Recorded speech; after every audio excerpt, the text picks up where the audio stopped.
Hi, welcome back, guys. And in the previous videos, we have solved till question number 21 of exercise 5.1. In this particular video, we will try to solve the remaining questions from this exercise. All right. So let's get on with it quickly. So question number 22 says, discuss the continuity of the cosine, cosecant, secant, and cotangent functions. All right.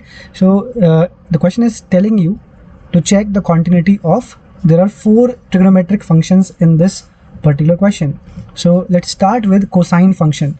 So the first function is cosine function. So we can take fx is equal to cos x. The second function is cosecant function. So we can say that fx is equal to cosecant means cosec function. Okay, so cosecant is the full word, and in short it is called cosec x. Then the third function is secant. Secant means sec x. So fx equal to sec x. And the last function is cotangent. Cotangent is, it is in short, it is called as cot x. All right. So in this question, we have got four trigonometric functions, and we have to discuss the continuity of these functions. Discuss the continuity means we have to find out whether these functions are continuous throughout their domain or not, or whether there is a point or points of discontinuity in these functions. So if you have watched the previous video, you would already know that we have discussed the continuity of fx is equal to cos x in previous video number 4, right? So if you look at fx equal to cos x graph, I'll just draw the graph again, and the graph of cos x starts from here. We start drawing it from here, and then it extends on the right side and the left side indefinitely, from minus infinity till infinity. All right. So this is the graph of cos x function. It goes on and on both sides, right? So this is -1, this is 1, and the graph of cos x goes on both sides. So this is for fx is equal to cos x. So as you can clearly see that there is no break anywhere in this graph. So the graph is telling us that the function is continuous, and we have already determined the continuity of this function mathematically in the previous video. So I'm not going to repeat that statement again. So we will skip cos x now because it has already been covered, and we'll start this particular video with checking the continuity of fx is equal to cosec x. All right. So let's get on with it. So let me write down fx is equal to cosec x. Now what exactly is cosec x? What is cosec x? Cosec x is the reciprocal of sin x. Cosec x is the reciprocal of sin x. Now at which point do we need to check the continuity? Because whenever we check the continuity of a function, we have to check at a particular value of x, right? So in such situations, we have to take any arbitrary value. Arbitrary means कोई भी value, कुछ भी value ले सकते हैं. So let's check at x is equal to a. At x equal to a, what would be the value of this function fa? It would be 1 upon sine a, which we can write as simply cosec a. All right. So this is the value of function when x is equal to a. Right. So now let us calculate the right hand limit of this function. So right hand limit will be limit fx when x tends to a plus is equal to limit fx is 1 upon sine x when x tends to a plus. Okay, now we can solve it by direct substitution method, and we can also solve it by the h concept. So let me solve it by direct substitution method. So we can solve it by direct substitution method. Why can we solve it by direct substitution method? Because we can definitely use direct substitution method as long as the function remains defined. The function remains defined. If the function remains defined, we can obviously use the direct substitution method. So if we use that, we can directly substitute the value of x as a over here. So we'll get RHL is equal to 1 upon sine a, which is nothing but cosec a. All right. So that is cosec a. So in fact, if we would have calculated the left hand limit, क्या लिखेंगे हम? Limit fx x tends to a minus, तो ये हो जाएगा हमारा limit x tends to a minus, function वही है 1 अपॉन साइन x, आप कर दीजिए डायरेक्ट सब्स्टिट्यूशन, तो आ जाएगा 1 upon sine a which is also cosec a. तो हम देख पा रहे हैं कि जो फंक्शन की वैल्यू है a पर, that is equal to left hand limit and that is equal to right hand limit. Therefore fx is equal to cosec x, ये था ना हमारा original function. fx is equal to cosec x is continuous throughout its domain. fx is equal to cos x is continuous throughout its domain. अपनी पूरी की पूरी domain में ये फंक्शन एक कंटिन्यूस फंक्शन है. ऑलराइट, नेक्स्ट कौन सा है हमारा? fx is equal to sec x. Let us talk about fx is equal to sec x. fx is equal to sec x को क्या लिख सकते हैं? sec x क्या होता है? sec x is the reciprocal of cos function. इतना तो आपको आना ही चाहिए, ये सब क्लास 10th में हमसे इंट्रोड्यूस करवाया था trigonometry. sec is the reciprocal of cos, cosec is the reciprocal of sin, and cot x is the reciprocal of tan x. Alright, so let us again check for the continuity of this function at any arbitrary number. This is any arbitrary number, कोई भी number मतलब arbitrary number at x is equal to a. Any arbitrary number at x equal to a. Alright, so if we substitute the value of x as a over here, we'll get 1 upon cos a, which we can write as sec a. Now let us calculate the right hand limit. Right hand limit will be limit fx x tends to a plus. X tends to a plus means slightly for the value of x which is slightly more than a. So यहाँ पे हम डाल देंगे limit 1 upon cos x, x tends to a plus. हम कर देंगे इसको directly substitute, तो आ जाएगा 1 upon cos a, which you can write as sec a. Similarly अगर आप लेफ्ट हैंड लिमिट निकालते हैं तो आ जाएगा limit fx x tends to a minus. This will be equal to limit 1 upon cos x, x tends to a minus. Again we will use the direct substitution method. तो आ जाएगा कितना? 1 upon cos a which is equal to sec a. इसको अगर आप चाहते हैं h concept से सॉल्व करना, तो उस सिचुएशन में आपको क्या करना है? आपको इस वाली स्टेज पे आने के बाद आपको क्या करना है? आपको x को रिप्लेस करना है. If you are calculating right hand limit, then replace x with a plus h. And if you are calculating the left hand limit, then replace this x with a minus h. Alright, and the same process you have to follow, which we have already covered in the previous video. Okay, तो हम देख पा रहे हैं कि as the value of function fa is equal to sec a, ये भी sec a है, ये भी sec a और ये भी sec a आ रहा है, right? तो हम लिख देंगे fa is equal to left hand limit which is equal to the right hand limit. Therefore fx is equal to sec x की बात हो रही है यहाँ पर. It is a continuous function. fx is equal to sec x is a continuous function. बिल्कुल repetitive steps हैं, कोई भी नई बात नहीं है इसके अंदर. Alright, now so we have covered cosec x and we have also covered sec x. Now which one is left? We are yet to do the continuity check for cot x function. Alright, let's do that.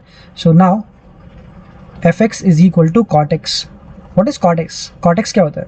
Cot x is the reciprocal of tan x. Cot x is the reciprocal of tan x. Alright, now let us check the continuity at which point at x is equal to a. हमेशा जब भी given ना हो तो कोई भी arbitrary number आपको लेना है x equal to a. Okay, तो अगर आप निकालते हैं फंक्शन का वैल्यू एट a, तो यह आ जाएगा आपका 1 upon tan a. This will be 1 upon tan a, जिसको आप लिख सकते हैं cot a. Okay, now let us calculate the left hand limit. Left hand limit निकाल लो, राइट हैंड लिमिट निकाल लो, एक ही बात है. एक ही बात नहीं है, मतलब किसी भी ऑर्डर में निकाल सकते हैं. तो limit F X X tends to A minus, तो यहाँ पर एफ एक्स कितना है हमारा? एफ एक्स है 1 upon tan x, x tends to A minus. इसके बाद हमें क्या करना चाहिए? इसके बाद आपके पास दो ऑप्शंस हैं. या तो आप यूज़ करोगे डायरेक्ट सब्स्टिट्यूशन मेथड. अगर डायरेक्ट सब्स्टिट्यूशन करोगे तो क्या आ जाएगा? यह आ जाएगा 1 upon tan a, जो कि होता है cot a. ठीक है, एक तो ये ऑप्शन है आपके पास. This is a very straightforward method. लेकिन इसमें केवियाट ये है कि इसको आप हर जगह पे अप्लाई नहीं कर सकते इस मेथड को. कुछ सिचुएशंस हैं जहाँ पे एच कॉन्सेप्ट आपको लगाना ही पड़ता है. वो क्वेश्चंस अभी हम देखेंगे इसी वीडियो के अंदर. ऑलराइट, तो यहाँ पे मैं आपको बताता हूँ एक और तरीका, जिससे कि आपका क्लास 11th का टैन का जो फॉर्मूला था वो भी रिवाइज हो जाएगा. तो इस वाले LHL की कैलकुलेशन, लेफ्ट हैंड लिमिट की कैलकुलेशन को करने के लिए let me tell you the H concept also. ठीक है, ये तो आ जाएगा आपका डायरेक्ट सब्स्टिट्यूशन से, इसमें तो कुछ है ही नहीं. ठीक है ना. तो अगर हम इसको करते हैं using H concept, using which concept? Using H concept. तो एच कॉन्सेप्ट में हम क्या करते हैं? हम एक्स को रिप्लेस करते हैं. यहाँ लिख लेना आप, replace x with what? With a minus h. Replace x with a minus h. Why a minus h? ये क्या लिखा हुआ है? लिखा हुआ है x tends to a minus. a minus मतलब slightly less than a. slightly less than a मतलब a से हल्का सा कम, a से थोड़ा सा कम. जो थोड़ा सा कम वाली बात हो रही है कि जो थोड़ा सा कम है h, this h is tending to 0, this h is tending to 0। चलिए करते हैं इसको। तो लेफ्ट हैंड लिमिट हो जाएगा राइट आफ्टर दिस स्टेप। इस वाले स्टेप में आप एक काम कीजिए, इस वाले को कर देते हैं हम इरेज, क्योंकि ये तो हमारा डायरेक्ट सब्स्टिट्यूशन से आता है, इसको हम h कॉन्सेप्ट से कर रहे हैं। वो सही था बिल्कुल, कॉट ए बिल्कुल परफेक्ट था, लेकिन आप लोगों को सिखाने के लिए h कॉन्सेप्ट में लगा रहा हूँ, जिससे कि आपको क्लास 11th का एक बहुत ही इंपॉर्टेंट फॉर्मूला याद आ जाएगा, जो कि आगे भी यूज़ होगा। आगे मतलब इंटीग्रेशन जब हम करेंगे, कैलकुलस जब हम पढ़ेंगे। ऑलराइट, सो LHL निकालने के लिए लिख देंगे लिमिट 1/tan x को किससे रिप्लेस करवाया है मैंने, a माइनस एच से। ठीक है, तो a माइनस एच डाल देंगे and h is tending to 0। ठीक है, अब देखिए इसको कैसे एक्सपैंड करेंगे आप। इसका एक फॉर्मूला लिख लीजिए, tan of a minus B है ना, ये tan of a minus B है ये। तो tan of a minus B क्या होता है, tan a minus tan b, tan a minus tan b upon tan a minus tan b upon 1 plus tan a tan b। This is the formula, this is the expansion of tan of a minus b। Alright, तो अगर हम इस वाले फॉर्मूले की मदद से इसको करते हैं एक्सपैंड नीचे, तो क्या आ जाएगा हमारे पास, ये आ जाएगा left hand limit is equal to 1 upon, और रादर यहाँ पर लिमिट लिखना चाहिए पहले हमको। We should write limit h tending to 0 1 upon, देखिए ध्यान से, tan of a minus B होता है tan a minus tan b। तो यहाँ पे क्या जाएगा tan small a minus tan small h, क्या जाएगा tan small a minus tan small h divided by क्या था 1 plus tan a tan b। तो यहाँ पे आएगा tan small a tan small h। यहाँ पे जो स्मॉल a है वो कैपिटल A का रोल प्ले कर रहा है, और जो स्मॉल h है वो कैपिटल B का रोल प्ले कर रहा है। राइट, ठीक है, इसको आप ऐसे लिख सकते हो, लिमिट जो नीचे वाला ये जो है ये पलटी मार के ऊपर चले जाएगा, तो आ जाएगा लिमिट h टेंड्स टू 0, क्या आ जाएगा 1 plus tan a tan h upon tan a minus tan h। ठीक है, ये आ गया आपके पास। ऑल राइट, तो इसके बाद आप क्या करेंगे, इसके बाद आप h का वैल्यू 0 पुट कर दीजिए यहाँ पे। तो जैसे ही आप h का वैल्यू 0 पुट करेंगे, नाउ हम यूज़ कर रहे हैं डायरेक्ट सब्स्टिट्यूशन, वो तो आपको यूज़ करना ही पड़ता है इवेंचुअली। ऑल राइट, तो ये आ जाएगा 1 plus tan a into tan 0 upon tan a minus tan 0। ठीक है, tan 0 कितना होता है, व्हाट इज tan 0, tan 0 होता है sin 0 upon cos 0। And what is cos 0? Cos 0 is 1, right? And sin 0 it is 0। 0 को किसी भी रियल नंबर से करते हैं डिवाइड, 0 को किसी भी रियल नंबर से मतलब एक्सेप्ट 0, तो 0 आता है। तो tan 0 इज 0 ओनली। एनीवे, इतना लंबा करने की जरूरत नहीं थी। आई एम अज्यूमिंग कि आपको ऑलरेडी पता होगा कि tan 0 इज 0। क्लास 10th की जो टेबल थी छोटी वाली, वहाँ से आ रही है। राइट, तो ये लेफ्ट हैंड लिमिट कितना आ जाएगा, 1 plus tan a multiplied with 0, और नीचे आ रहा है tan a माइनस 0। ठीक है, तो ये कितना हो गया, ऊपर बचेगा सिर्फ 1, नीचे बचेगा tan a। तो ये आ गया आपके पास LHL is equal to cot a। ठीक है, सिमिलरली आप निकाल सकते हैं राइट हैंड लिमिट। तो राइट हैंड लिमिट क्या हो जाएगी यहाँ पर, limit of the function fx when x tends to a plus. तो ये जाएगा limit x tends to a plus 1 upon tan x। आपका जो फंक्शन था वो क्या था, 1 अपॉन tan x था। राइट, तो ये आ गया। इसके बाद आप क्या करेंगे, इसके बाद आप लिख देंगे limit h tends to 0 1 upon tan। इस बार x को किससे रिप्लेस करेंगे आप, x को किससे रिप्लेस करोगे, x को आप रिप्लेस करोगे a प्लस एच से।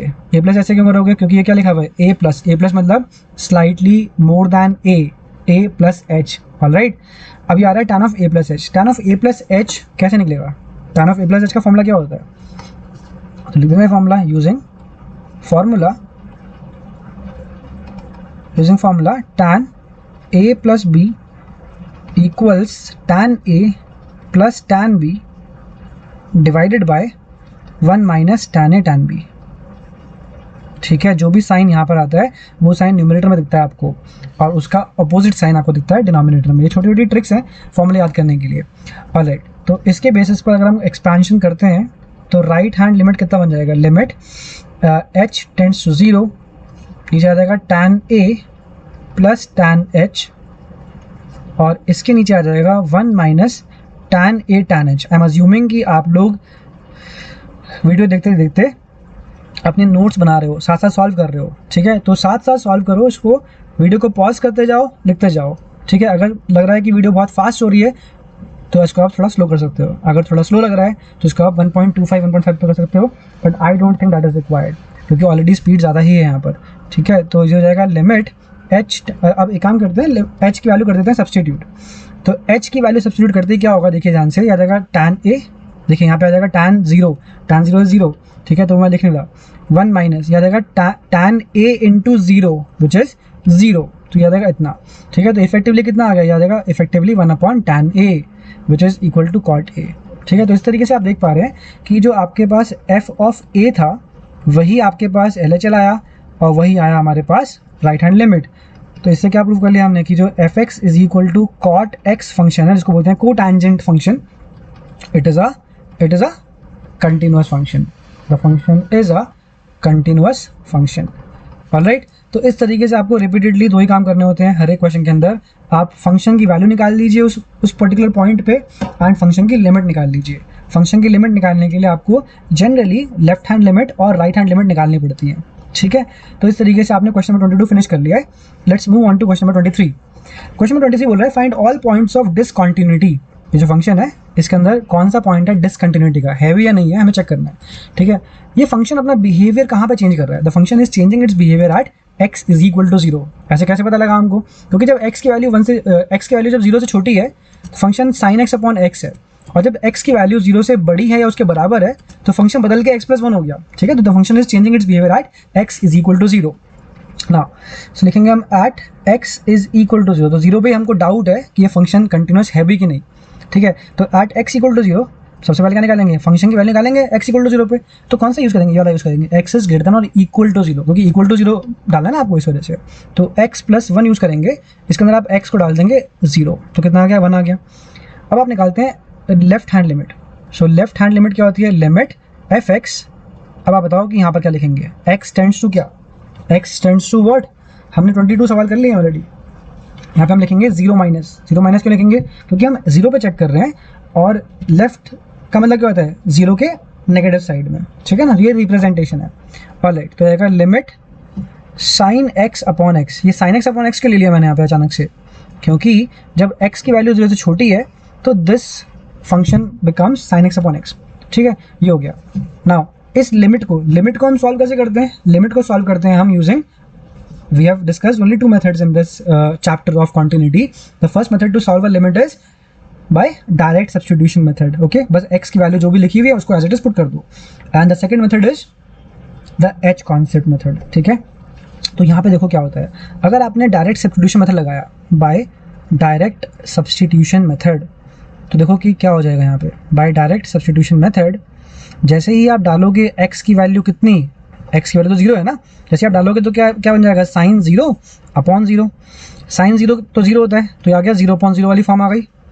और लिमिट्स के अंदर क्लास 11th में हम लोग पढ़ते हैं कि जब भी लिमिट सॉल्व करते वक्त आती है 0/0 फॉर्म, ठीक है, तो हमें उस फंक्शन में कुछ ना कुछ एडजस्टमेंट करना पड़ता है, we have to do some sort of adjustment in that function, ठीक है। और क्लास 11th में आप लोगों को ये सिखाया गया था कि ये जो sin x अपॉन x है ना, जब x जो है 0 के आसपास हो, 0 के आसपास मतलब 0 को टेंड कर रहा हो, तो ये sin x अपॉन x है, इसकी जो लिमिट की वैल्यू होती है वो 1 के बराबर होती है, कितनी होती है, 1 के बराबर होती है। ये एक स्टैंडर्ड रिजल्ट है क्लास 11th का, ठीक है। तो आप यहाँ पे लिख लीजिए कि स्टैंडर्ड लिमिट है ये, तो आप लिख लो स्टैंडर्ड लिमिट। कौन सी लिमिट की बात कर रहा हूँ, limit x tending to 0 sin x upon x कितना होता है, 1 होता है, ठीक है। इसका पूरा लंबा चौड़ा प्रूफ मिल जाएगा आपको क्लास 11th के अंदर, ठीक है। इसको आप ध्यान रखिए, ये काफ़ी इंपॉर्टेंट है, काफ़ी सिंपल है, इसको हम प्रूव कर सकते हैं by using H concept method. चलिए कर लेते हैं इसको एच कॉन्सेप्ट का यूज़ करके, ठीक है। बट फिलहाल के लिए आप याद ज़रूर कर लीजिए कि this is a standard limit. जब भी आपको दिखेगा कि यहाँ पर जो भी वेरिएबल है वो 0 को अप्रोच कर रहा है और यहाँ लिखा हुआ है sine of that variable upon that variable itself, तो कितना आएगा आंसर इसका लिमिट का, ये 1 आता है, ठीक है ना। लेकिन अभी हम इसको सॉल्व करते हैं बाय यूजिंग एच कॉन्सेप्ट। तो एच कॉन्सेप्ट से अगर आप सॉल्व करोगे, देखो आपको ना एग्जाम में एच कॉन्सेप्ट लिख के नहीं आना है, you don't have to write H concept, ये तो सिर्फ बोलने के लिए है एच कॉन्सेप्ट, ठीक है। तो इस मेथड का जो नाम होता है वो एक बार देखना पड़ेगा, लेकिन एच कॉन्सेप्ट मेथड का नाम इतना इंपॉर्टेंट नहीं है, एप्लीकेशन ज़्यादा इंपॉर्टेंट है, राइट। तो यहाँ पे हम क्या करेंगे, will just replace x with what, 0 minus H, यानी कि माइनस एच, 0 माइनस एच तो माइनस एच होता है ना, तो इसको कर देंगे रिप्लेस। तो जैसे ही आप करेंगे रिप्लेस तो कितना आ जाएगा, आ जाएगा L H L is equal to limit H is tending to 0 sine of 0 minus H upon minus H, ठीक है। इसको आप कर देंगे expand, sine A cos B minus cos A sine B, ठीक है। तो एक काम करता हूँ मैं, वैसे ना आपको इस क्वेश्चन के अंदर एच कॉन्सेप्ट लगाना की ज़रूरत नहीं पड़ेगी। एक काम करते हैं, for the purpose of this question let us solve it by using the standard formula only, ठीक है। और in the next video I'll explain separately or in a different, when we will discuss limits and derivatives separately I'll show that कि किस तरीके से result आ रहा होता है, ठीक है। तो क्योंकि अदरवाइज ये क्वेश्चन बहुत लंबा हो जाएगा, उसकी कोई रिक्वायरमेंट नहीं है, ठीक है। यहाँ पे हम राइट हैंड लिमिट निकालते हैं और इस क्वेश्चन को कंप्लीट करते हैं यहाँ पे फिलहाल के लिए। तो R H L is equal to कितना हो जाएगा, limit of the function F X when X is tending to 0 plus, यानी कि एक्स जो है 0 से बड़ा है, तो आ जाएगा एक्स प्लस 1, क्या आ जाएगा आपके पास, limit of x plus 1 when x is tending to 0 plus, आप कर दीजिए डायरेक्ट सब्स्टिट्यूशन, तो कितना आ जाएगा 0 plus 1 which is equal to 1। तो आप देख पा रहे हैं कि फंक्शन की वैल्यू भी 1 आ रही है, एल एच एल भी 1 आ रहा है और आपका आर एच एल भी 1 आ रहा है। तो दिस इज एविडेंस दैट जो आपका फंक्शन है वो 0 पे कंटिन्यूस है कि डिसकंटिन्यूस है, कंटिन्यूस ही आ रहा है। तो as F 0 is equal to left hand limit is equal to right hand limit, F x is continuous function, F x is continuous at x is equal to 0, यानी कि क्या इसकी कोई डिसकंटिन्यूटी है, it does not have any discontinuity, F X does not have any points of discontinuity. हमें कहाँ पर doubt था कि ये डिसकंटिन्यूस हो सकता है, हमें डाउट था x इज इक्वल टू 0 पर, बट जब हमने लिमिट निकाला, फंक्शन वैल्यू निकाला, हमने देखा सब कुछ इक्वली आ रहा है, तो it does not have any points of discontinuity. I hope this is clear. इसके अंदर हम जो एच कॉन्सेप्ट से निकालने की कोशिश कर रहे थे यहाँ पे लिमिट को, that is not required in this question, क्योंकि ये चैप्टर कॉन्टिन्यूटी ऑफ फंक्शन है ना, ये लिमिट्स का चैप्टर तो है नहीं, तो आपको लिमिट निकालनी पड़ रही है। तो जनरली आपको डायरेक्ट सब्स्टिट्यूशन मेथड यूज़ करना होता है, और यहाँ पर आपने स्टैंडर्ड लिमिट यूज़ कर लिया, स्टैंडर्ड लिमिट आपने जो क्लास 11 में सीखा हुआ है, राइट। ओके, 24th पे आते हैं, बोला determine if the function is a continuous function और नॉट। ठीक है, ये जो फंक्शन है ये कंटिन्यूस है भी है कि नहीं है। हमें कहाँ पर डाउट है कि कंटिन्यूस नहीं होगा, x इक्वल टू 0 पर, क्योंकि x इक्वल टू 0 के लिए फंक्शन की वैल्यू 0 है और x की वैल्यू जब 0 नहीं है, ठीक है, तो ये फंक्शन बदल के क्या हो गया, एक्स स्क्वायर साइन 1/x हो गया।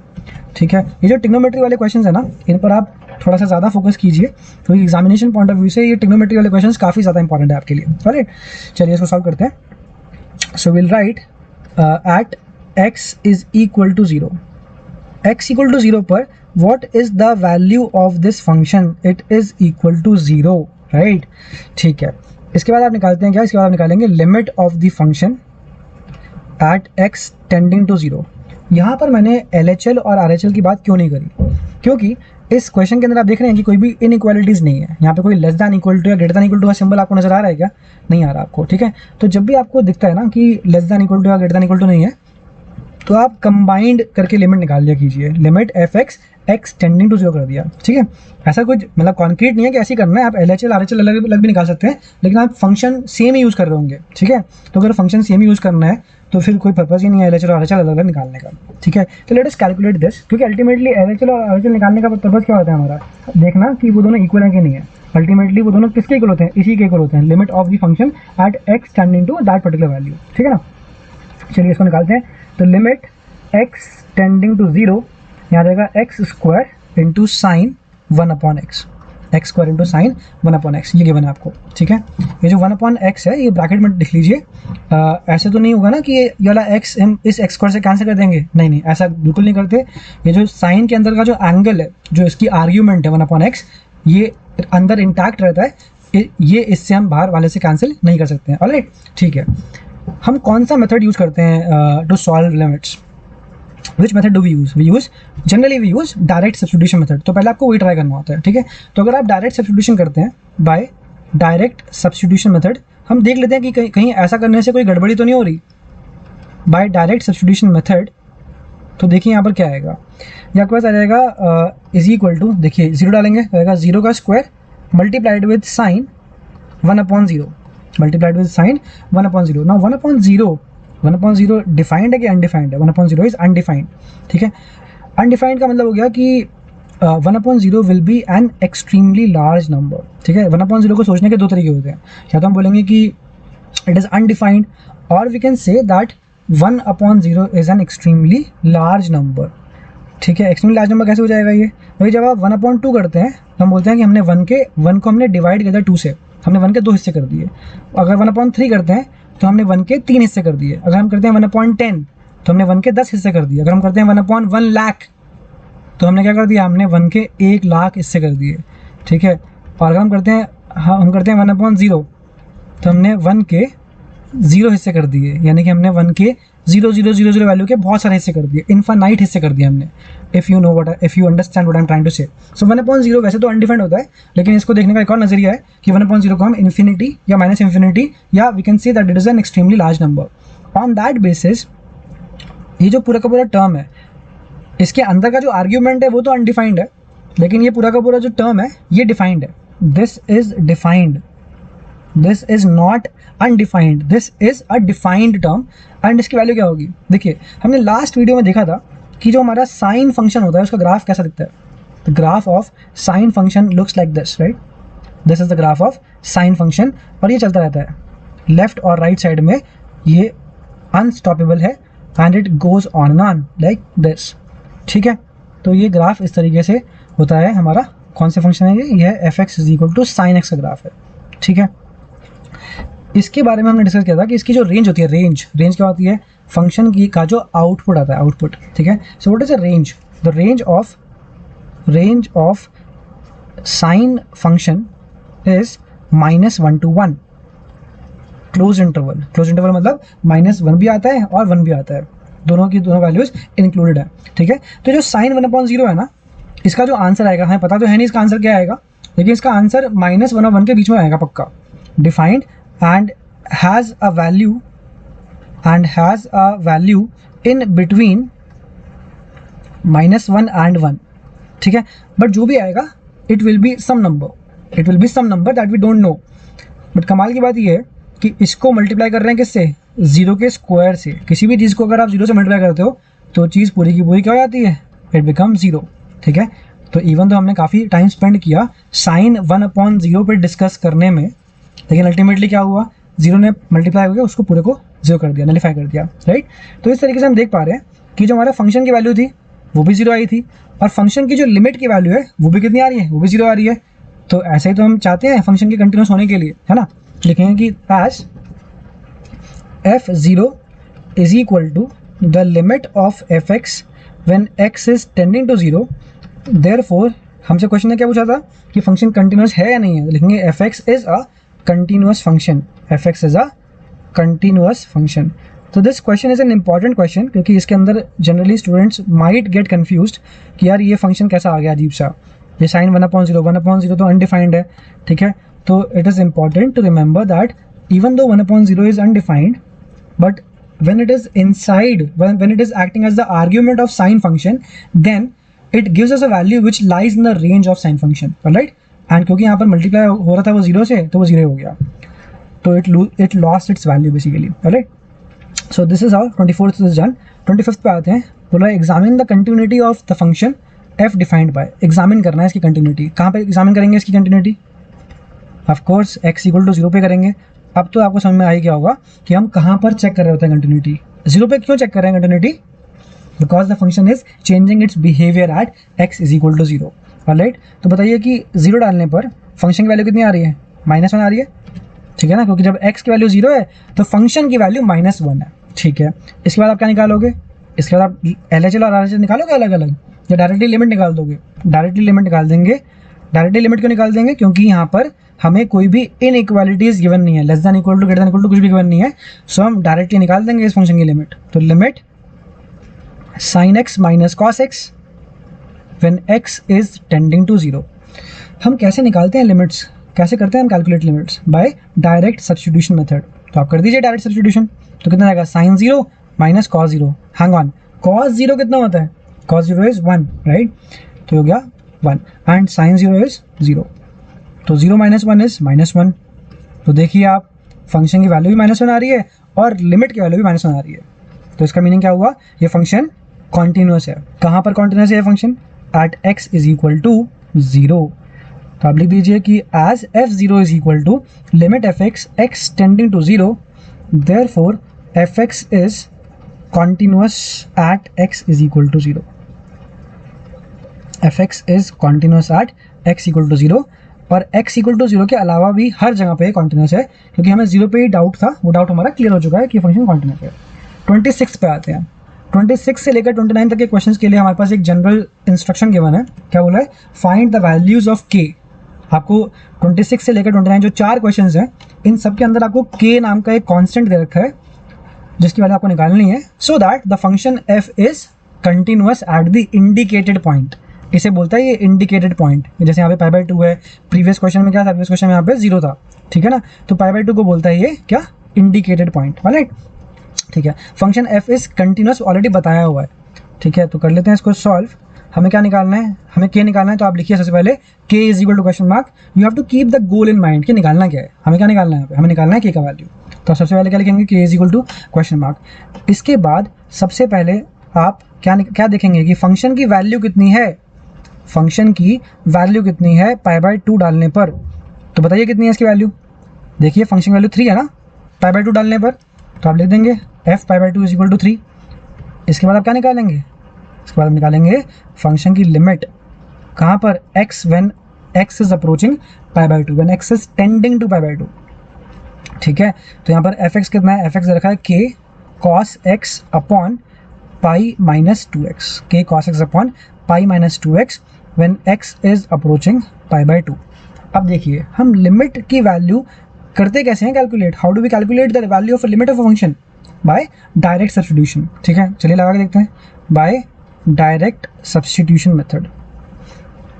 अब डायरेक्ट सब्स्टिट्यूशन जब आप करेंगे तो आप x की क्या वैल्यू पुट करेंगे इस फंक्शन के अंदर, आप पुट करेंगे x की value pi by 2।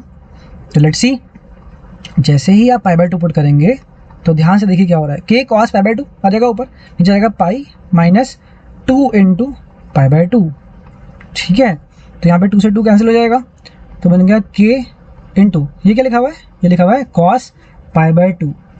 cos pi by 2 कितना होता है, cos पाई बाई 2 होता है 0। भाई cos 0 हम याद कर चुके हैं ना, ऑलरेडी 1 होता है, वैसे आपको याद होगा क्लास 10 से, but anyway cos pi by 2 is 0 and नीचे आ गया पाई माइनस पाई। तो क्या आप देख पा रहे हैं कि k into 0 is 0 and pi minus pi is 0, तो ये बन गई 0/0 वाली फॉर्म, और 0/0 वाली फॉर्म बनना अच्छी बात होती है कि लिमिट्स में, अच्छी बात नहीं होती, यानी कि हमारा जो डायरेक्ट सब्स्टिट्यूशन मेथड है वो हमें कुछ भी फ्रूटफुल रिजल्ट नहीं दे रहा है। अगर हमारा डायरेक्ट सब्स्टिट्यूशन मेथड हमें फ्रूटफुल रिजल्ट नहीं दे रहा है तो हमारे पास 2 रास्ते हैं, या तो हम लगाएंगे h कॉन्सेप्ट, ठीक है, या फिर हम क्या करेंगे, या फिर हम लगाएंगे अपना कोई स्टैंडर्ड फॉर्मूला लिमिट का क्लास 11th वाला। जैसे हमने एक क्वेश्चन किया था अभी जिसमें हमने साइन x अपॉन x का जो लिमिट था x टेंडिंग टू 0 पर, that was taken as equal to 1 from class 11 का standard result of limits, alright. But यहाँ पर ऐसा कोई स्टैंडर्ड रिजल्ट नहीं है, ठीक है, तो हमारे पास सिर्फ और सिर्फ एक ही रास्ता बचता है, कौन सा वाला, यूजिंग h कॉन्सेप्ट, ठीक है। तो प्लीज़ ट्राई टू अंडरस्टैंड कि this is an extremely important question, this is an extremely important question. ये CBSE का फेवरेट क्वेश्चन है, स्कूल वालों का ये फेवरेट क्वेश्चन है, क्योंकि इस क्वेश्चन के अंदर आपसे मांग रहा है कि का वैल्यू, ठीक है, और यहाँ पे आपने जब लिमिट निकालना चाहा तो आपका कौन सा मेथड फेल कर गया, आपका डायरेक्ट सब्स्टिट्यूशन मेथड वर्क ही नहीं कर पा रहा, क्योंकि आपको दे रहा है वो 0/0 फॉर्म, जो कि एक इनडिटर्मिनेट फॉर्म कहलाती है, ठीक है। तो इनडिटर्मिनेट फॉर्म के केस में हमारे पास बचता है सिर्फ और सिर्फ h कॉन्सेप्ट, ठीक है। तो h कॉन्सेप्ट लगाते हैं इसके अंदर without any further ado. So let's see, तो यूजिंग h कॉन्सेप्ट लगाओगे तो बताओ मेरे को क्या निकालोगे h कॉन्सेप्ट लगा के, ऑफ कोर्स लिमिट ही निकालनी है, लेकिन लिमिट कौन सी वाली निकालोगे, लेफ्ट हैंड लिमिट निकालोगे या राइट हैंड लिमिट निकालोगे, कोई भी निकाल लो, आंसर तो एक ही आएगा क्योंकि फंक्शन तो कंटिन्यूस है ही है, ठीक है ना। तो LHL और RHL सेम ही आएंगे, ठीक है। तो एक काम करते हैं, इसके अंदर हम निकाल लेते हैं लेफ्ट हैंड लिमिट निकाल लेते हैं, ठीक है, कोई भी निकाल सकते हैं इसे। तो लेते हैं left hand limit is equal to limit of the function f(x) when x is tending to π/2 minus, ठीक है, ये ना नीचे जा रहा है काफ़ी, तो आप लोगों को शायद ये नज़र नहीं आ रहा होगा, तो let me write it on the next page. Alright, so just wait a moment. हाँ, सो यहाँ पर निकालते हैं हम left hand limit is equal to the limit of the function f(x) when x is tending to π/2 minus. हमारे पास function क्या given था, फंक्शन गिवन था k cos x upon pi minus 2x when x is tending to π/2 minus. π/2 minus का meaning क्या होता है, π/2 minus का मीनिंग होता है π/2 से हल्का सा कम, π/2 से स्लाइटली लेस देन π/2, ठीक है। तो आप बताओ मेरे को कि आप यहाँ पर लेफ्ट हैंड लिमिट निकाल रहे हो, तो आप x को किससे रिप्लेस करोगे, π/2 माइनस h से। और ये h क्या है, h एक वेरी स्मॉल क्वांटिटी है, टेंडिंग टू 0, ठीक है। तो आप LHL निकाल लो यहाँ पर, अब आ जाएगा लिमिट h टेंडिंग टू 0, ऊपर क्या आ जाएगा, ऊपर आएगा k cos x को किससे रिप्लेस किया है, π/2 माइनस h से, है ना, यहाँ पर आएगा π/2 माइनस h, और नीचे आ जाएगा पाई माइनस 2 और ब्रैकेट में आ जाएगा π/2 माइनस h। तो बेसिकली जहाँ जहाँ पर भी x था वहाँ पर जाके हमने x को रिप्लेस कर दिया π/2 माइनस h से, ठीक है। तो ये जाएगा limit h is tending to 0, ऊपर देखो ध्यान से क्या आएगा k। अब देखो क्लास 11th की जो आपकी ट्रिग्नोमेट्री होती है वहाँ पर आपको सिखाया जाता है कि cos 90 माइनस थीटा कितना होता है, cos 90 minus theta, 90 minus theta lies in the first quadrant. Alright, देखिए यहाँ पे ध्यान से, this is your first quadrant, this is 0 degree, this is 90 degree. अगर 90 में से कुछ सब्ट्रैक्ट कर रहे हो यहाँ पर, तो 90 माइनस थीटा आप कहाँ पे पहुँचोगे, आप पहुँचोगे फर्स्ट क्वाड्रेंट में, एंड फर्स्ट क्वाड्रेंट के अंदर सारे के सारे जो ट्रिग्नोमेट्रिक रेशियोज हैं वो पॉजिटिव होते हैं, तो आंसर तो पॉजिटिव ही आएगा आपका, ठीक है। दो चीज़ें ध्यान रखनी है हमेशा कि आंसर का साइन क्या होगा, विल इट बी पॉजिटिव और नेगेटिव। तो हमने देखा कि 90 माइनस थीटा है जो कि फर्स्ट क्वाड्रेंट का एंगल है, ठीक है ना, तो आंसर कैसा आएगा, आंसर विल बी पॉजिटिव, क्योंकि because in the first quadrant all the 6 trigonometric ratios are positive. Alright, अब ये जो 90 डिग्री है ना, ये क्या करता है, ये कॉस को साइन में कन्वर्ट कर देता है। 90 डिग्री क्या करता है, 90 डिग्री कॉस को बदल देता है साइन में, तो ये बन जाएगा आपके पास साइन थीटा, ठीक है। तो प्लीज़ रिमेंबर, अगर मेरी यहाँ पे फोटो आ रही है तो आप ध्यान रखिए कि इसको थोड़ा सा मैं नीचे लिख देता हूँ यहाँ पे, चाहे कि cos 90 minus theta is equal to how much, it is equal to sine theta. 90 के अंदर वो ताकत है कि वो कॉस को बना देता है साइन, ये सब याद करने का तरीका है, इसके पीछे भी कुछ टेक्निकल रीज़न है, बट अभी आपको क्लास 11th में दोबारा जाकर देखना पड़ेगा, ठीक है। तो उसकी कोई ज़रूरत नहीं है, आप ये ध्यान रखो बस कि 90 क्या करता है, 90 डिग्री जहाँ भी आपको दिखेगा it is always going to change the trigonometric ratio, cos का साइन, साइन का कॉस, कॉट का टैन, टैन का कॉट, सेक का कोसेक, कोसेक का सेक। जो भी मैंने लिखा, जो भी मैंने बोला अभी, उसको आप लिख लीजिए पेपर के ऊपर, तो आपके लिए फ़ायदेमंद रहेगा ये। ऑलराइट, तो हम क्या कर देंगे, हम इस कॉस π/2 90 होता है ना, तो कॉस π/2 माइनस h को हम रिप्लेस कर देंगे साइन h से, ठीक है। ये हो गया साइन h, ये साइन थीटा था, यहाँ पर कर दिया हमने साइन h, और नीचे क्या आ जाएगा, नीचे आ जाएगा पाई माइनस, इसको 2 को मल्टीप्लाई कर दीजिए तो आ जाएगा pi minus pi plus 2h। ये पाई और माइनस पाई नीचे कैंसिल हो गया, तो हमारे पास लेफ्ट हैंड लिमिट की वैल्यू क्या बन रही है limit h is tending to 0, numerator में आ रहा है k साइन h और डिनोमिनेटर में आ रहा है 2h। अब मैंने क्या किया, जानबूझ के इस 2 को थोड़ा सा साइड में लिख लिया और h को थोड़ा सा और साइड में लिख दिया, तो basically I have created a small gap between 2 and h। अब आप देखिए यहाँ पे ये क्या लिखा हुआ है, लिखा हुआ है साइन h अपॉन h, और जो भी वेरिएबल h यूज हो रहा है that is tending to 0। Now this is the standard limit, right. Now because this is the standard limit, its value is 1, ठीक है। तो यहाँ पे लिख देता हूँ यूजिंग, यहाँ पे लिख देंगे कि जो आपका स्टैंडर्ड लिमिट है, limit of sine x upon x when x tends to 0, the value of this limit is 1। तो हमने उसी को यूज़ किया और यहाँ लिख दिया k अपॉन 2 इंटू 1, ठीक है।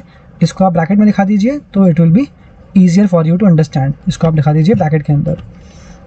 ऑलराइट, तो हो गया k अपॉन 2। तो अल्टीमेटली हमारा जो लेफ्ट हैंड लिमिट आ गया वो कितना आ गया, वो आ गया k अपॉन 2, और हमारा जो फंक्शन का वैल्यू था वो कितना था, वो था 3। दोनों इक्वल होने चाहिए ना फंक्शन कंटिन्यूस होने के लिए, तो कर देते हैं दोनों को इक्वेट। तो यहाँ लिख देंगे कि now as f(x) is a continuous function. ये कहाँ से आ गया कंटिन्यूस, क्योंकि हमें क्वेश्चन ने बताया हुआ है ना स्टार्टिंग में कि k की वैल्यू निकालो, जिससे कि ये फंक्शन क्या हो जाए, ये फंक्शन कंटिन्यूस हो जाए। लिखेंगे कि F pi by 2 will be equal to the left hand limit. हमें राइट हैंड लिमिट निकालने की कोई ज़रूरत नहीं है, क्योंकि फंक्शन कंटिन्यूस है तो लेफ्ट हैंड लिमिट और राइट हैंड लिमिट की वैल्यू सेम ही आएगी। तो this is 3 is equal to k/2, क्योंकि ये था, एक बार देख लेते हैं, F pi by 2 was 3 and हमारा जो ये आया है लेफ्ट हैंड लिमिट k/2 आया है, तो 3 is equal to k/2, cross multiply कर देंगे तो k कितना आ गया, क्या आ गया आपका 6। अगर ये करने के आपको 2 या 3 नंबर मिल रहे हैं तो क्या हर्ज है, ठीक है ना, बहुत ही आसान सवाल है ये। It is just a matter of little bit of practice, please do it. Alright, तो ये हो गया। आगे चलते हैं 27th क्वेश्चन पे। 27th के अंदर आपको फिर से k निकालना है, तो आप लिखिए k is equal to question mark. सबसे पहले आप क्या निकालेंगे, आप निकालेंगे f2, तो यहाँ लिख लेंगे at x is equal to 2। x equal to 2 डालने पर कौन सा वाला यूज़ करेंगे, kx स्क्वायर यूज़ करेंगे या 3 यूज़ करेंगे, इसके अंदर मिस्टेक नहीं करनी बिल्कुल भी। x less than equal to 2 है ना, लेस दैन इक्वल टू, तो इक्वल टू वाले के लिए आप kx स्क्वायर यूज़ करेंगे, kx स्क्वायर यूज़ करेंगे एंड x की जगह पे डाल देंगे 2। तो 2 का स्क्वायर कितना होता है 4, तो ये आ गया 4k, ठीक है, ये आ गया 4k।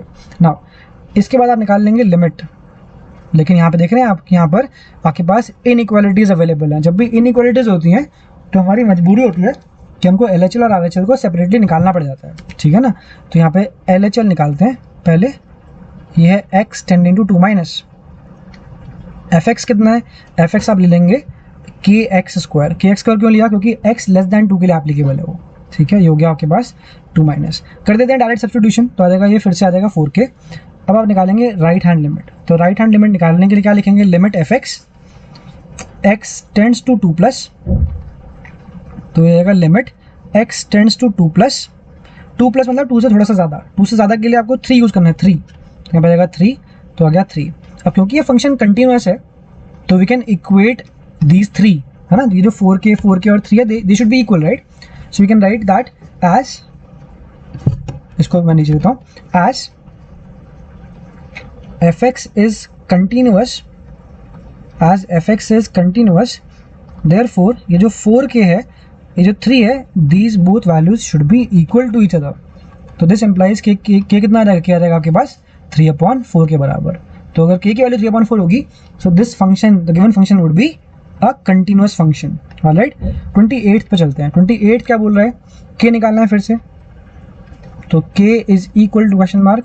ये k निकालने वाले सवाल CBSE के और के स्कूल के टीचर्स के फेवरेट होते हैं, तो इनको मत छोड़िएगा, ठीक है। और ट्रिग्नोमेट्री जहाँ पे भी आ रही है ये आपको पक्का करने ही करना है, ऑलराइट, ठीक है। तो यहाँ पे हम कौन से वाले पॉइंट पे चेक कर रहे हैं, पाई पे चेक कर रहे हैं, चेक नहीं कर रहे, हमें बता रखा है कि फंक्शन ऑलरेडी कंटिन्यूस है, हमें वो चीज़ गिवन होने के बाद हमको k निकालना है, ऑलराइट। तो यहाँ पे f पाई कितना आ जाएगा, f पाई आ जाएगा, आप निकालेंगे kx प्लस 1 की मदद से। क्यों निकालेंगे, क्योंकि यहाँ लिखा हुआ है x इज लेस देन और इक्वल टू पाई, ठीक है। तो आ जाएगा kx प्लस 1, x को डाल देंगे पाई, तो आ जाएगा k पाई प्लस 1, ठीक है। इसके बाद आप निकाल लेंगे लेफ्ट हैंड लिमिट और right hand limit. Left hand limit निकालने के लिए आप लिखेंगे limit fx x tends to pi minus, और राइट हैंड लिमिट के लिए क्या लिखेंगे, limit fx x tends to pi plus. Pi minus का मतलब है कि आप फिर से kx प्लस 1 ले लेंगे, क्योंकि वो x लेस देन पाई के लिए भी एप्लीकेबल है, ठीक है। तो यहाँ पर आ जाएगा kx plus 1 when x is tending to pi minus, और कर देंगे यहाँ पे डायरेक्ट सब्स्टिट्यूशन, तो कितना आ गया, ये आ गया फिर से k pi plus 1। And RHL निकालने के लिए आपका जो x है वो पाई से थोड़ा सा ज़्यादा है, तो यहाँ पे आप यूज़ करेंगे cos x, यहाँ पे लगा देंगे आप by direct substitution method cos pi.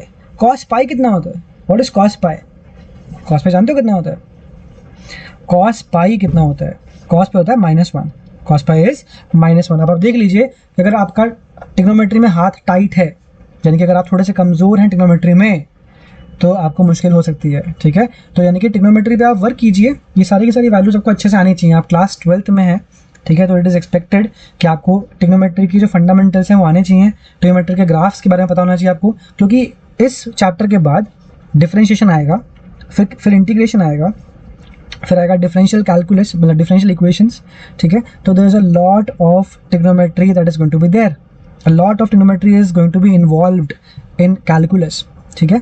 So it is imperative that आपका ट्रिग्नोमेट्री में कंट्रोल अच्छा होना चाहिए, you should have a good control in trigonometry, ठीक है। और इसके अंदर आप you should not be shaky, आपको पता होना चाहिए कि कॉस पाई कितना होता है, साइन पाई कितना होता है, कॉस जीरो कितना होता है, साइन जीरो, टैन पाई, ये सब आपको अच्छे से बताना चाहिए। अगर आपको नहीं पता है तो please comment in this video and ask your questions. I can also make a separate video on that, just 10 minutes का वीडियो, उसके अंदर सब कुछ पता चल जाएगा आपको। Right, will get on with it now. तो आ गया -1। अब क्योंकि ये फंक्शन आपका कंटिन्यूस होना चाहिए यहाँ पे, तो we can just equate both of them. लिखेंगे कि k pi plus 1 is equal to -1, तो this implies k pi is equal to -2। ठीक है, तो k कितना आ जाएगा, क्या आ जाएगा आपके पास माइनस का 2/पाई, k विल बी माइनस का 2/पाई। ये काफ़ी शैबी हो गया, तो let me just correct this one. ये आ जाएगा आपके पास k is equal to minus का 2/पाई, k is equal to minus का 2/पाई। So this is your answer. Alright, ठीक है। अब हम चलते हैं अपना 29th पे। यहाँ पर आप लिखेंगे कि at x is equal to 5, at x equal to 5 बताइए कि फंक्शन कितना आ जाएगा, फंक्शन का वैल्यू आ जाएगा, देखिए x less than equal to 5 वाला ले लेंगे, kx प्लस 1, तो kx प्लस 1 के अंदर x डाल देंगे 5, तो this will be 5k plus 1। Alright, now अब हम निकालेंगे लेफ्ट हैंड लिमिट और फिर हम निकालेंगे राइट हैंड लिमिट।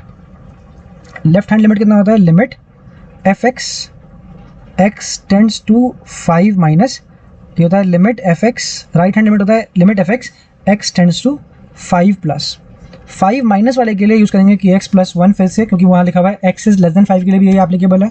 तो आ जाएगा limit kx plus 1 when x tends to 5 minus, इसके अंदर आप x वैल्यू 5 पुट कर दीजिए, तो आ जाएगा 5k प्लस 1। एंड यहाँ पर यह आ जाएगा x टेंड्स टू 5 प्लस के लिए यूज़ करेंगे 3x माइनस 5, क्योंकि ये वैलिड है when x is more than 5। ठीक है ना, तो रहेगा 3 into 5 minus 5, so this is 15 minus 5, यानी कि आ जाएगा 10। ठीक है, अब दोनों को कर देंगे हम इक्वेट, क्योंकि ये फंक्शन ऑलरेडी कंटिन्यूस है। लिखेंगे therefore 5k plus 1 is equal to 10, this implies 5k is equal to 9 and this implies k is equal to how much, k is equal to 9/5। तो दिस इज हाउ 29th हो गया आपका। 30th क्या बोल रहे हैं, find the values of a and b। तो आपको a निकालना है और आपको b का वैल्यू निकालना है, so that the function is continuous function. कहाँ कहाँ पर हमें डाउट है कंटिन्यूटी का, हमें 2 पर डाउट है और 10 पर डाउट। वैसे तो डाउट नहीं है क्योंकि बता रखा है it is a continuous function. तो हम क्या करेंगे, पहले हम लिखेंगे at x is equal to 2, x equal to 2 पे बताइए कि फंक्शन का वैल्यू कितना आएगा, x less than equal to 2 है ना, इक्वल टू 2 के लिए आप यूज़ करेंगे ये वाला, तो f आ जाएगा 5। ठीक है, अब आप लिखिए LHL और RHL।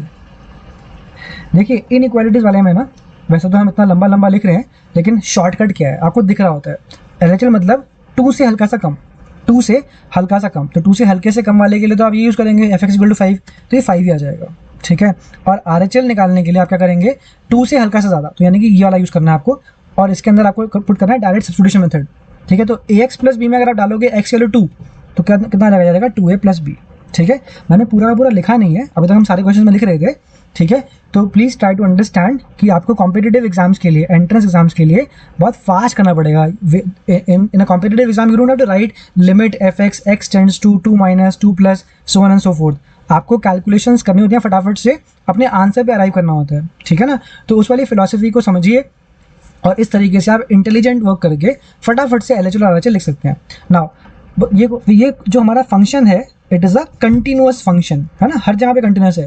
तो क्या हम कह सकते हैं कि ये दोनों इक्वल होने चाहिए, ऑफ कोर्स कह सकते हैं, लेकिन therefore 2a plus b should be equal to 5। ये हो गया आपकी फर्स्ट इक्वेशन। अब हम करेंगे at x is equal to 10। देख रहे हैं यहाँ पे 10 दोनों में अपीयर हो रहा है, तो 10 पर चेक करना चाहिए हमको। तो what is the value of the function at x is equal to 10, ये निकलेगा आपका यहाँ से, क्योंकि बोला x ग्रेटर देन और इक्वल टू 10, ये आएगा 21। अब आप लिखेंगे लेफ्ट हैंड लिमिट और राइट हैंड लिमिट, कहाँ पर, 10 पर, है ना। LHL मतलब 10 माइनस वाला और RHL मतलब 10 प्लस वाला।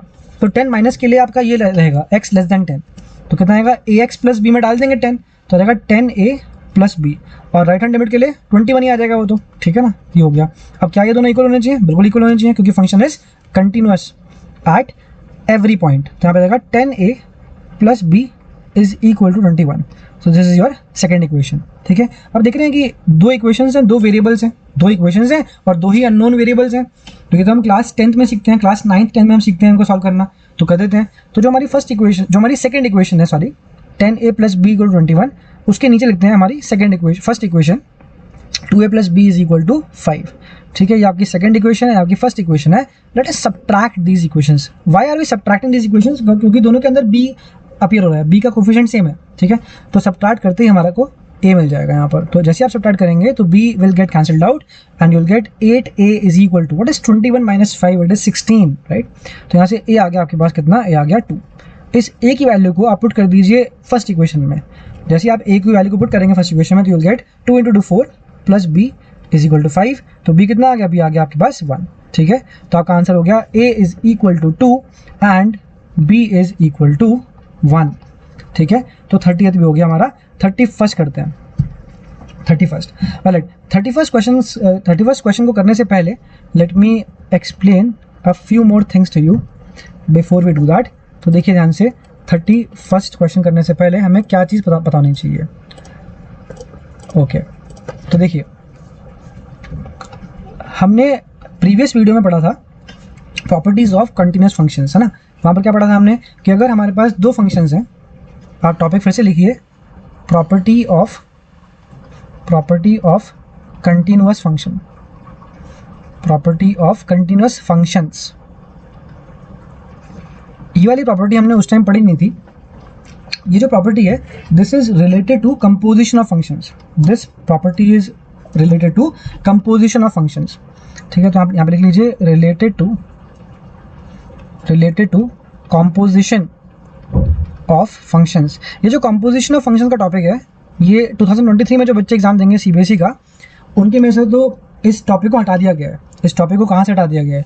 जो चैप्टर नंबर 1 है आपका एनसीईआरटी का, रिलेशंस एंड फंक्शंस, वहाँ पर फंक्शंस के अंदर क्या क्या चीज़ें पढ़नी है आपको सिर्फ ये पढ़ना है कि फंक्शन क्या होता है, वन फंक्शन क्या होता है, मेनी वन फंक्शन क्या होता है ना, इनटू फंक्शन क्या होता है, ऑनटू फंक्शन क्या होता है।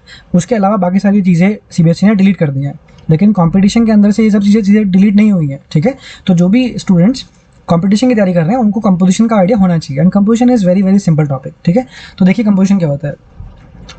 तो कंपोजिशन करने से पहले मैं बताता हूँ कि कंटिन्यूस फंक्शंस की ये प्रॉपर्टी कौन सी है। ठीक है, तो देखिए आप लिखिए कि if f x and g x are two continuous functions, f x and g x are two continuous functions, ये दोनों कंटिन्यूस फंक्शन हैं, देन प्रॉपर्टी क्या बोलती है कि f o g is also a continuous function. F o g क्या होता है?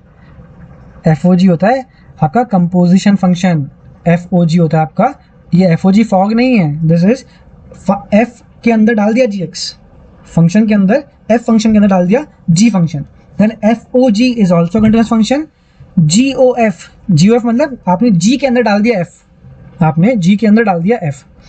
ठीक है, इसका मतलब क्या होगा अभी हम समझते हैं। तो g o f is also a continuous function, बस यही प्रॉपर्टी है आपकी। ठीक है, प्रॉपर्टी क्या है कि अगर एफ एक्स और जी एक्स दोनों ही कंटिन्यूस फंक्शंस हैं, देन एफ ओ जी भी कंटिन्यूस होगा एंड जी ओ एफ भी कंटिन्यूस फंक्शन होगा। ठीक है ना, इस प्रॉपर्टी को आप ध्यान रखिए। इस प्रॉपर्टी के बेसिस पर आपके रिमाइंडर जो क्वेश्चन हैं इस एक्सरसाइज के, वो सॉल्व हो जाएंगे। ठीक है, तो let me take an example, देखिए ध्यान से। अभी कंटिन्यूस फंक्शन को छोड़ दीजिए एक सेकंड के लिए, पहले कंपोजिशन समझ लेते हैं।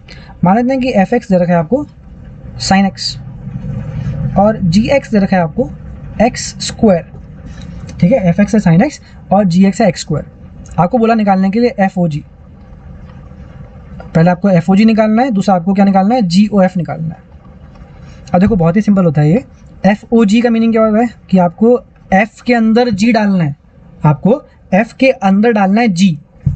तो एफ ओ जी मतलब एफ के अंदर डालना है जी एक्स। ये जहाँ पे आप x डालते थे, देखिए इसको आप ऐसे समझिए कि इसके अंदर आपने क्या किया, आपने f के अंदर x डाला, आपने f के अंदर x डाला और क्या मिला आपको मिला sin x।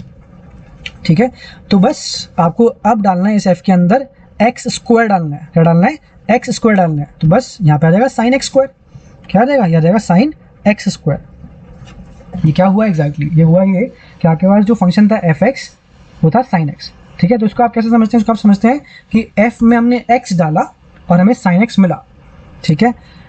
लेकिन FOG का मीनिंग क्या है कि आपको f में x डालना है क्या? आपको x नहीं डालना, आपको gx डालना है। gx क्या है? gx है x स्क्वायर, तो आपको इस वाले x स्क्वायर को इस x की जगह पे पुट करना है। तो जैसे आप इसको करेंगे तो जहाँ पे भी x आ रहा है बस उसको x स्क्वायर से रिप्लेस कर दीजिए, ठीक है। तो आंसर क्या आ गया? आंसर आ गया sin x स्क्वायर। इसके बाद आपको निकालना है सेकेंड पार्ट में GOF। तो GOF निकालने के लिए आपको किसके अंदर क्या डालना है? आपको G के अंदर डालना है f। आपको G के अंदर डालना है fx। G क्या है? G है x स्क्वायर। तो इसके अंदर G के अंदर आपने जब x डाला तो आपको x स्क्वायर मिला। आपको ये sin x डालना है, x की जगह पे आपको sin x डालना है। तो आपको क्या मिलेगा? sin x का स्क्वायर मिल जाएगा। आपको क्या मिल जाएगा? sin x का स्क्वायर मिल जाएगा। sin x का स्क्वायर लिखो या sin स्क्वायर x लिखो, बात तो एक ही होती है ना, ठीक है। बट sin स्क्वायर x थोड़ा सा बेटर लगता है देखने में, ठीक है। बुक्स के अंदर भी आपको sin स्क्वायर x लिखा ही मिलेगा, ठीक है। तो बेसिकली हमारा FOG आ गया sin x स्क्वायर और GOF आ गया हमारा sin स्क्वायर x, ठीक है। तो ये सिंपल सी बात है अबाउट कंपोजिशन ऑफ फंक्शंस, ठीक है। इसके बेसिस पर now let us solve a couple of problems. अब देखिए 31st क्वेश्चन क्या बोल रहा है? 31st क्वेश्चन बोल रहा है आपसे कि फंक्शन दे रखा है आपको cos x स्क्वायर, फंक्शन दे रखा है आपको cos x स्क्वायर, ठीक है। तो इस फंक्शन को ना इन्होंने बोला है fx और बोला है शो करो कि ये फंक्शन एक कंटिन्यूस फंक्शन है, ठीक है। ये जो cos x स्क्वायर है ये कोई सिंपल सा फंक्शन तो लग नहीं रहा देखने में। तो आप एक काम कीजिए, आप बोल दीजिए कि जो gx है वो है cos x और आपके पास hx है। इन्होंने क्योंकि इस वाले फंक्शन को fx बोल दिया तो हम जो फंक्शंस खुद से ले रहे हैं उनको हमको कोई और नाम देना पड़ेगा ना। तो हमने gx ले लिया cos x, लेट कर लेते हैं, let gx equal to cos x and hx is equal to x square, ठीक है। ये हमने ले लिया। अगर हम निकालते हैं GOH, क्या निकाल रहे हैं? हम निकाल रहे हैं GOH। GOH मतलब आपको G के अंदर डालना है HX, आपको G के अंदर डालना है HX, यहाँ पे डालना है आपको x स्क्वायर। जैसे ही आप इस x स्क्वायर को यहाँ डालोगे तो आंसर क्या आएगा? आंसर आएगा cos x स्क्वायर। आंसर क्या आएगा? cos x square. तो क्या आपको ये बात समझ में आ रही है कि ये जो हमको fx फंक्शन गिवन है, ये जो हमको fx फंक्शन गिवन है ये gx और hx का कंपोजिशन है ना। जो हमको फंक्शन गिवन है हमारे क्वेश्चन के अंदर, this is nothing but it is the composition of gx and hx functions, right. तब देखिए ध्यान से, क्या हम ये प्रीवियस वीडियोस में या प्रीवियस जो है क्वेश्चंस के अंदर ऑलरेडी प्रूव कर चुके हैं कि cos x is a continuous function. Graph देखा ना हमने इसका, it goes on right and left side indefinitely, ठीक है। तो gx is equal to cos x is a continuous function. ये आप चाहें तो दोबारा प्रूव कर सकते हैं, नहीं तो आप बोल सकते हैं कि it is a continuous function और ग्राफ बना सकते हैं आप, ठीक है। तो यहाँ पे मैं फिलहाल के लिख रहा हूँ प्रूव्ड अबव, प्रूव्ड अर्लियर, ठीक है। ये जो hx equal to x square है, hx equal to x square, ये कैसा फंक्शन है? ये क्वाड्रेटिक फंक्शन है। क्वाड्रेटिक फंक्शन का जो ग्राफ होता है वो होता है parabolic, it is a parabolic graph, ठीक है। It is also quadratic function, it is also a continuous function. सारे के सारे जो होते हैं polynomials, they are a continuous function only. All polynomials are, यहाँ आप लिख लीजिए, एक नोट लगा लीजिए, all polynomial expressions. What is a polynomial? Polynomial मतलब जिसके अंदर x की कुछ पावर्स हों, जैसे कि it could be power 1, power 2, power 3, जैसे आपने सुना होगा ना linear, quadratic, cubic, biquadratic and so on. तो all polynomial expressions are continuous functions. all polynomial functions are what? They are continuous functions, क्योंकि इनके ग्राफ्स में कहीं पे कोई ब्रेकेज नहीं होता। इनके अंदर फंक्शन की वैल्यू जो आती है किसी भी पॉइंट पर फंक्शन की लिमिट के बराबर होती है, जो हमारी फंडामेंटल जो है कंसीडरेशन है to check the continuity of a function, alright. तो अब हमने क्या दिखा? हमने लिखा कि जो gx है cos x वो भी एक कंटिन्यूअस फंक्शन है और जो hx equal to x square है वो भी एक कंटिन्यूअस फंक्शन है। तो इनका जो कंपोजिशन होगा भाई, यहाँ पे क्या पढ़ा है हमने? प्रॉपर्टी क्या है कि अगर fx और gx दो फंक्शंस हैं, दोनों कंटिन्यूअस हैं, तो उनका जो कंपोजिशन होता है, चाहे वो FOG हो चाहे वो GOF हो, वो दोनों ही क्या होते हैं? वो दोनों ही होते हैं कंटिन्यूअस फंक्शन। तो उस बेसिस पर हम बोल सकते हैं कि दस their composition GOH is also a continuous function. Thus their composition GOH is also a continuous function. बस आपको इतना ही करके आना है इस क्वेश्चन के अंदर, ठीक है। ऑलराइट, 31 हो गया हमारा। 32 पे चलते हैं। 32 के अंदर फंक्शन क्या दे रखा है आपको, fx equal to cos x का मॉडुलस, cos x का मॉडुलस। तो देखिए ध्यान से, यहाँ पर मान लीजिए कि आपने ले लिया gx is equal to mod x और आपने ले लिया hx is equal to cos x।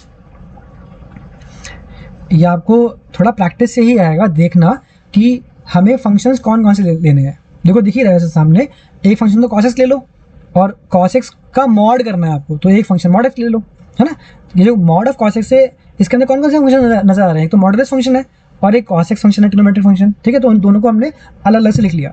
अब देखिए ध्यान से, अगर आप यहाँ पे निकालते हैं GOH, GOH का मीनिंग क्या हुआ कि आपको G के अंदर HX डालना है, आपको G के अंदर डालना है HX, यानी कि cos x डालेंगे यहाँ पर, तो क्या आएगा आंसर, आंसर आएगा cos x का मॉड, आंसर आएगा cos x का मॉड। यही तो गिवन है हमको fx, ठीक है। अब देखिए ध्यान से, ये जो gx is equal to mod x है, क्या ये कंटिन्यूस फंक्शन है? Of course it is a continuous function, it is a continuous function. ये कैसे कंटिन्यूस हो गया?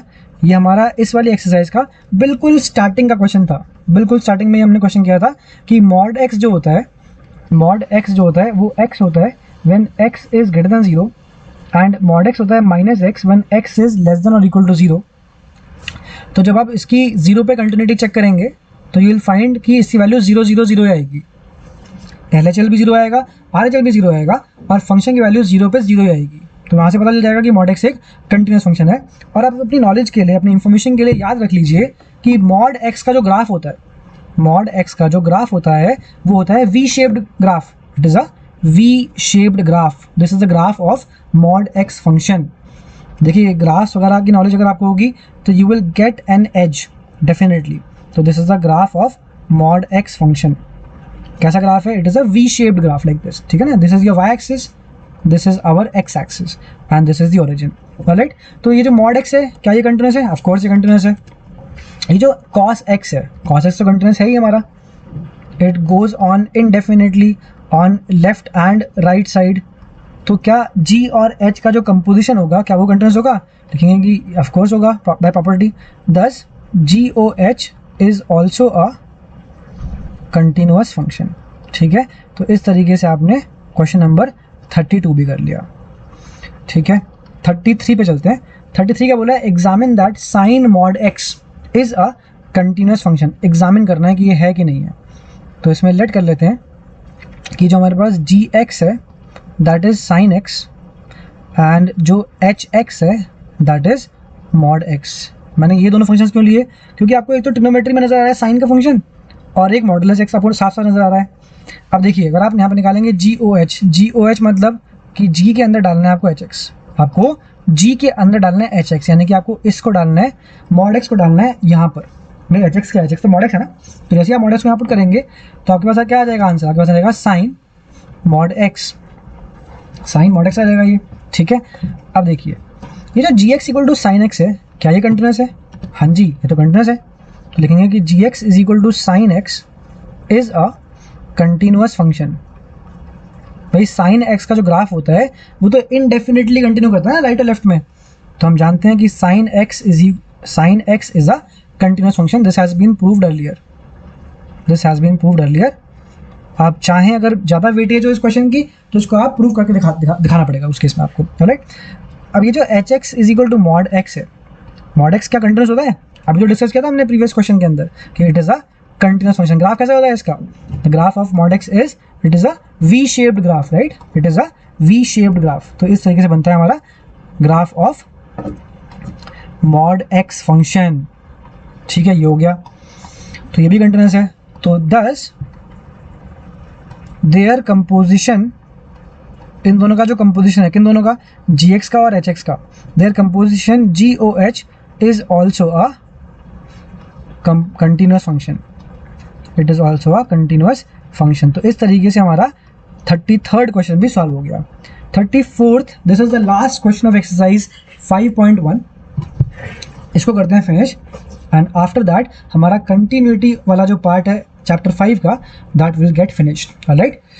ओके तो करते हैं 34th क्वेश्चन को सॉल्व। ये बोल रहा है find all the points of discontinuity of F defined by इतना।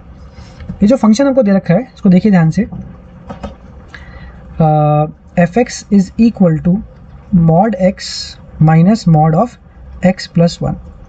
ठीक है, तो सबसे पहले आप एक काम कीजिए, आप मॉड एक्स का और मॉड एक्स प्लस वन का हम लिखते हैं definition. So what is the definition of mod x. Definition का मीनिंग होता है कि मॉड एक्स की वैल्यूज़ क्या मिलती हैं, किस रेंज में क्या होता है वैल्यूज़ का। तो मॉड एक्स हम जानते हैं ये एक्स होता है when if x is positive and mod x is minus x if x is negative और इक्वल टू ज़ीरो। ये जो इक्वल टू ज़ीरो है ना, इसको आप ऊपर भी लगा सकते हो, ठीक है, आप कहीं पर भी लगा लो, उससे कोई फ़र्क नहीं पड़ता। सिमिलरली हमारे पास एक और फंक्शन है यहाँ पे मॉडुलस वाला, वो कौन सा है, वो है x प्लस वन का modulus. So let us write down the definition of modulus of x plus one. तो लिखेंगे modulus of x plus one is equal to, देखिए कैसे करना होता है, बहुत ही सिंपल है ये जो x प्लस वन लिखा हुआ है ना, जिसका भी मॉड है उसको एज इट इज लिख दो यहाँ पर, और फिर जो भी आपने यहाँ पे लिखा है ना उसको और दो ग्रेटर देन जीरो। इसको सॉल्व करोगे तो क्या आ जाएगा, x is greater than minus one आ जाएगा। इसको आप ध्यान रखो कि x is greater than minus one. ठीक है, तो एक नंबर लाइन इमेजिन करो, उस नंबर लाइन पर माइनस वन से बड़ा वाला जो एरिया है उसके लिए हमारा जो फंक्शन है वो x प्लस वन के बराबर होगा। ऑलराइट, ठीक है, अगर माइनस वन से बड़ा वाला एरिया कवर हो गया तो कौन सा एरिया बचता है हमारे पास बचता है x इज लेस दैन और इक्वल टू माइनस वन। भाई माइनस वन से बड़ा वाला जो एरिया है, जो राइट का एरिया है, वो ऑलरेडी कवर हो गया ऊपर, तो कौन सा एरिया बचता है नंबर लाइन पे, माइनस वन और माइनस वन के नीचे वाला, उसके लेफ्ट वाला। ठीक है, यहाँ के लिए क्या आएगा, जैसे आपने देखा था कि यहाँ पर x था तो यहाँ पर इसका नेगेटिव माइनस एक्स था। सिमिलरली यहाँ पर x प्लस वन है तो इसका नेगेटिव क्या होगा, इसका नेगेटिव होगा minus x minus one, minus x minus one. इसका नेगेटिव क्या होगा, इस दोनों को माइनस साइन से मल्टीप्लाई कर देंगे तो आ जाएगा माइनस एक्स माइनस वन। ठीक है, तो आप देख पा रहे हैं कि जो हमारा पहला फंक्शन है मॉड एक्स, वो अपना बिहेवियर कहाँ बदल रहा है, वो बदल रहा है जीरो पे। ठीक है ना, और जो हमारा दूसरा फंक्शन है mod of x plus one, वो अपना बिहेवियर कहाँ बदल रहा है, वो बदल रहा है अपना बिहेवियर माइनस वन पे। ठीक है, तो हमें देखना पड़ेगा कि इनका जो डिफरेंस है, भाई ये क्या है, ये जो हमारा गिवन फंक्शन है this is nothing but the difference of mod x function and mod x plus one function. ठीक है, तो हमें देखना पड़ेगा कि इन इंटरवल्स के अकॉर्डिंग, जीरो और माइनस वन के अकॉर्डिंग हमारा जो फंक्शन है उसकी वैल्यू क्या आने वाली है, वो फंक्शन क्या बनने वाला है। ठीक है ना, तो एक काम क्या करते हैं इसमें, let us draw a number line. ठीक है, यहाँ लिखिए आप माइनस इन्फिनिटी, यहाँ पे आप लिखिए प्लस इन्फिनिटी, यहाँ पे आप लिखेंगे माइनस वन और ये जीरो। ये माइनस वन कहाँ से आया, माइनस वन यहाँ से लिया मैंने, माइनस वन पे बिहेवियर चेंज कर रहा है ना हमारा नीचे वाला फंक्शन, और जीरो कहाँ से लिया, जीरो यहाँ से लिया मैंने, क्योंकि जीरो पे बिहेवियर चेंज कर रहा है हमारा पहला वाला फंक्शन। ठीक है, अब बताइए कि माइनस वन और जीरो ने हमारी जो नंबर लाइन है इसके कितने सेगमेंट्स कर दिए। This is the first region, this is the second region, region number two, and this is the third region, region number three. तो हम देख पा रहे हैं कि हमारे जो दो नंबर्स हैं यहाँ पे माइनस वन और जीरो, उन्होंने हमारी नंबर लाइन को तीन रीजन्स में स्प्लिट आउट कर दिया है। ठीक है, what is region number one, the first region is जिसके अंदर x की जो वैल्यू है वो माइनस वन से छोटी है। ठीक है, तो when x is less than minus one. What is region number two, जब x जो है माइनस वन और जीरो के बीच में है, जब x की वैल्यू माइनस वन और जीरो के बीच में है। ठीक है, और यहाँ पर इक्वल टू भी लगा लिया हमने। ठीक है ना, जैसे कि टेक केयर तो करना पड़ेगा। रीजन नंबर थ्री क्या है, जब x की वैल्यू जीरो से बड़ी है, when the value of x is greater than zero. ठीक है, इन तीनों के लिए हमें निकालना पड़ेगा कि हमारा जो सब्ट्रैक्शन है वो क्या आएगा, है ना, फंक्शन का सब्ट्रैक्शन करना है आपको। अब देखिए ध्यान से, जब x की वैल्यू माइनस वन से छोटी है, जब x की वैल्यू माइनस वन से छोटी है, तो ये जो मॉड x है इसके लिए आप यूज़ करेंगे माइनस एक्स, और इस यहाँ से आप यूज़ करेंगे माइनस एक्स माइनस वन। इन दोनों को आप अगर सब्ट्रैक्ट करेंगे, देखिए ध्यान से, माइनस एक्स, देखिए यहाँ पे सब्ट्रैक्ट करना है ना, यहाँ पे सब्ट्रैक्ट करना है, तो आएगा माइनस एक्स माइनस ब्रैकेट में आएगा माइनस एक्स माइनस वन। यहाँ से माइनस एक्स ले लिया, यहाँ से माइनस एक्स माइनस वन ले लिया, और ये जो बीच का सब्ट्रैक्शन साइन है वो यहाँ पे लगा दिया। देखिए ध्यान से, अगर आप फोकस कर रहे हैं, कॉन्सेंट्रेट कर रहे हैं, तो आप हमेशा समझ में आएगा पक्का आपको ये। तो आएगा माइनस एक्स प्लस वन, तो माइनस एक्स और एक्स कट जाएगा तो बचेगा सिर्फ और सिर्फ वन। तो आप देख पा रहे हैं कि जो फंक्शन एक्स है उसकी वैल्यू वन आ रही है, कब, जब एक्स की वैल्यू माइनस वन से छोटी है। ठीक है, तो ये इस तरीके से आपको निकालना रहता है।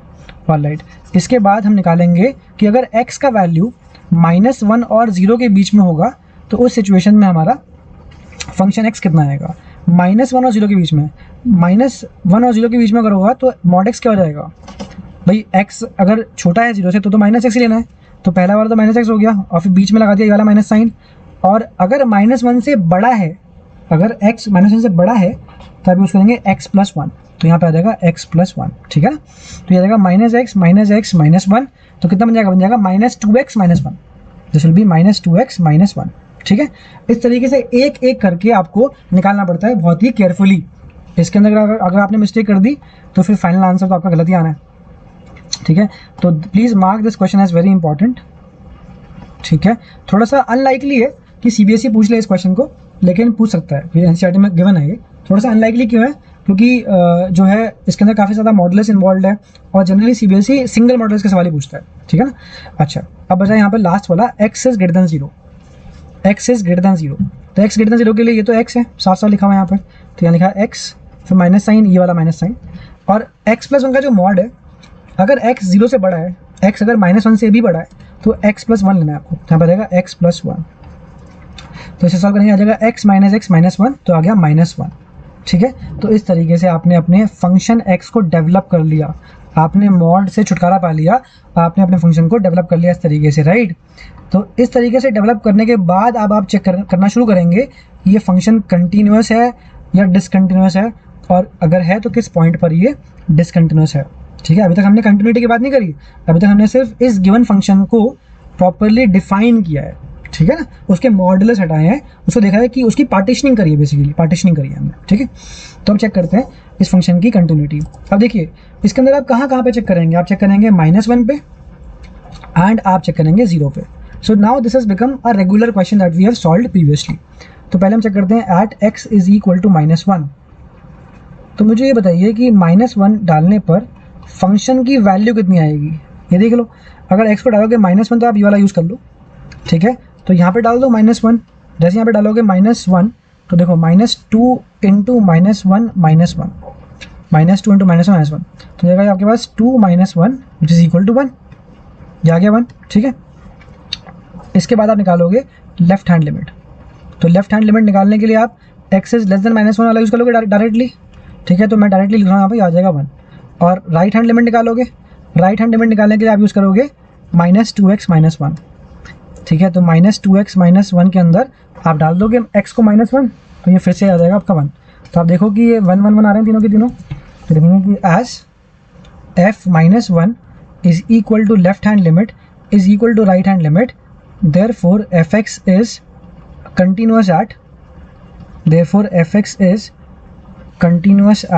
x इज इक्वल टू -1, ठीक है। इसके बाद हम चेक करेंगे फंक्शन कंटिन्यूस है कि नहीं है, कहाँ पर, at x is equal to 0, at x equal to 0, ठीक है। तो x इक्वल टू 0 पर बताओ x इक्वल टू 0 पर वैल्यू कितनी है, ये जो ये वाला पार्ट है इसके अंदर डाल दो x को 0, तो आ जाएगा -1, तो f0 आ जाएगा आपके पास -1, ठीक है।